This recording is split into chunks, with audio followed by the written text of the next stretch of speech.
क्या पूरी दुनिया में टेस्ला की जगह टाटा का राज होगा? नो डाउट टेस्ला इस समय दुनिया की सबसे बड़ी कार कंपनी है और दुनिया में ईवी रेवोल्यूशन लाने का भी श्रेय इसी कंपनी को ही दिया जाता है। लेकिन इंडियन ईवी मार्केट के अंदर पिछले कुछ सालों में जो काम टाटा मोटर्स ने किया है वो भी अपने आप में किसी रेवोल्यूशन से कम नहीं है। साल 2021 में भारत के अंदर कुल 13,700 इलेक्ट्रिक कार सेल हुई थी, जिसमें से 11,600 कार्स अकेले टाटा मोटर्स ने ही बेची थी। और इस डेटा के अकॉर्डिंग इंडिया के ईवी सेगमेंट में टाटा ने 80% से भी ज्यादा मार्केट शेयर पर कब्जा किया हुआ है। वहीं टाटा ईवी का वर्ल्ड वाइड मार्केट शेयर भी अब 5% से बढ़कर 15% हो चुका है। अब देखिए दोस्तों, टाटा मोटर्स की Nexon EV max electric car का कंपैरिजन टेस्ला की सबसे सस्ती मॉडल 3 कार के साथ में किया जाता है, क्योंकि इन दोनों ही कार्स की रेंज ऑलमोस्ट सेम है। लेकिन टेस्ला के लिए दिक्कत की बात यह है कि टाटा की इस कार का प्राइस मॉडल 3 की तुलना में आधे से भी कम है। मतलब कि जहां टाटा की नेक्सॉन ईवी मैक्स 17 से 20 लाख रुपए में आपको मिल जाएगी, वहीं टेस्ला की मॉडल 3 के लिए आपको 40 लाख रुपए तक पे करने पड़ेंगे। और ये प्राइस भी टैक्स को छोड़कर है, क्योंकि इंपोर्ट ड्यूटी को जोड़कर इसकी कीमत सीधे 70 से 80 लाख के आसपास चली जाएगी।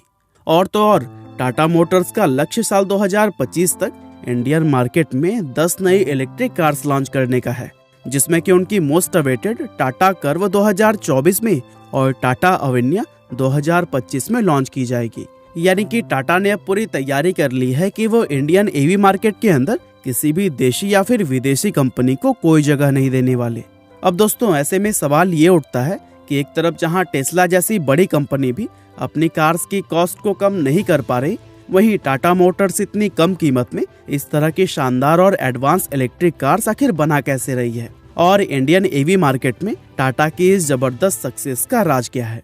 असल में दोस्तों, टाटा मोटर्स की इस सक्सेस के पीछे कोई एक नहीं बल्कि कई अलग अलग रीजंस हैं, और उसमें सबसे पहला रीजन है टाटा मोटर्स का समझदारी व पेशेंस के साथ इस मार्केट में एंटर करना।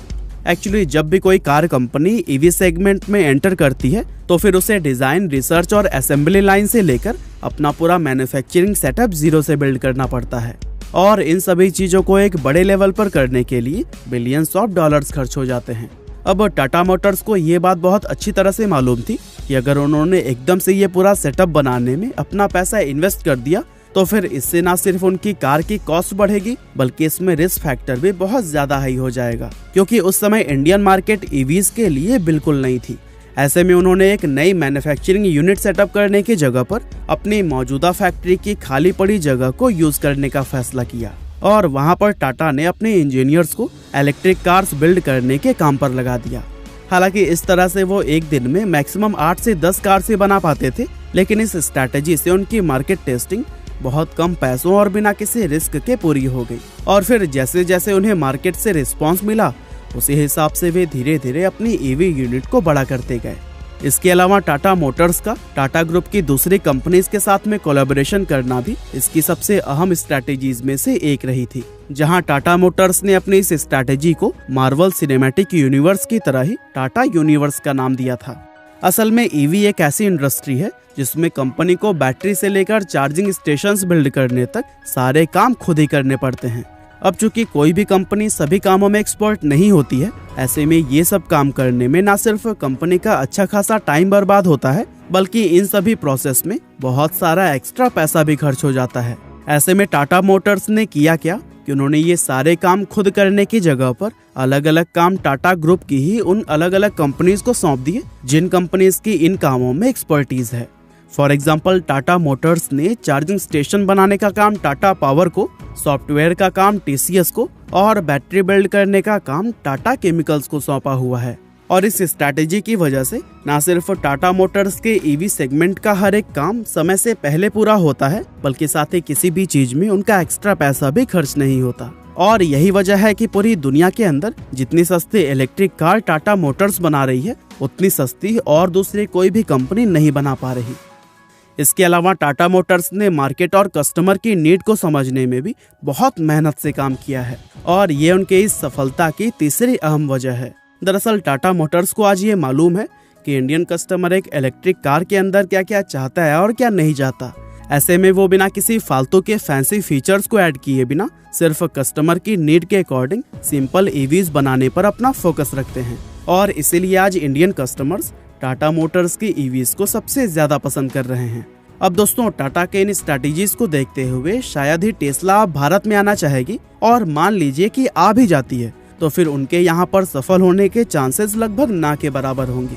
और ऐसा होने के भी 3 अहम कारण हैं, जिसमें सबसे पहला रीजन है टेस्ला कार्स का प्राइस, जो कि इंडियन मार्केट के हिसाब से बहुत ज्यादा हाई है। फॉर एग्जाम्पल, टेस्ला की सबसे सस्ती मॉडल 3 कार की भी अगर बात कर लें तो उसकी कीमत 40 लाख रुपए के करीब निकल कर आती है, और टैक्स लगने के बाद से इंडिया में इस कार की कीमत इससे भी डबल यानी कि 75 से 80 लाख रुपए के करीब हो जाएगी। अब ऐसे में कोई भी भारतीय कस्टमर भला डबल या ट्रिपल प्राइस चुकाकर एक ऐसी ईवी क्यों खरीदेगा जिसके बराबर की रेंज टाटा 17 से 20 लाख रुपए के ही कार्स में ऑफर कर रहा है।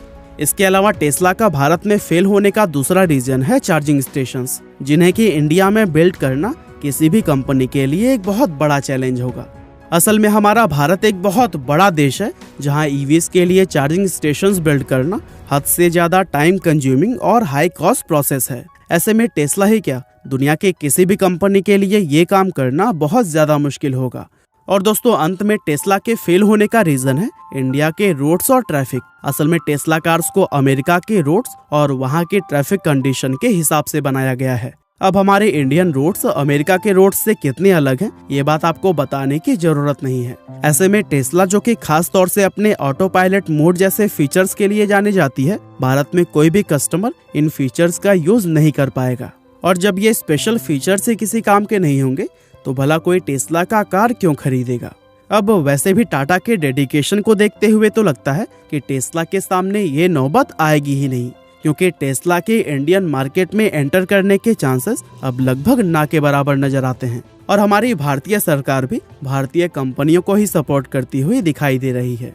बाकी हमारी आज की इस वीडियो में बस इतना ही था। यह वीडियो आपको कैसी लगी हमें कमेंट करके जरूर बताइएगा। आपका बहुमूल्य समय देने के लिए बहुत बहुत धन्यवाद।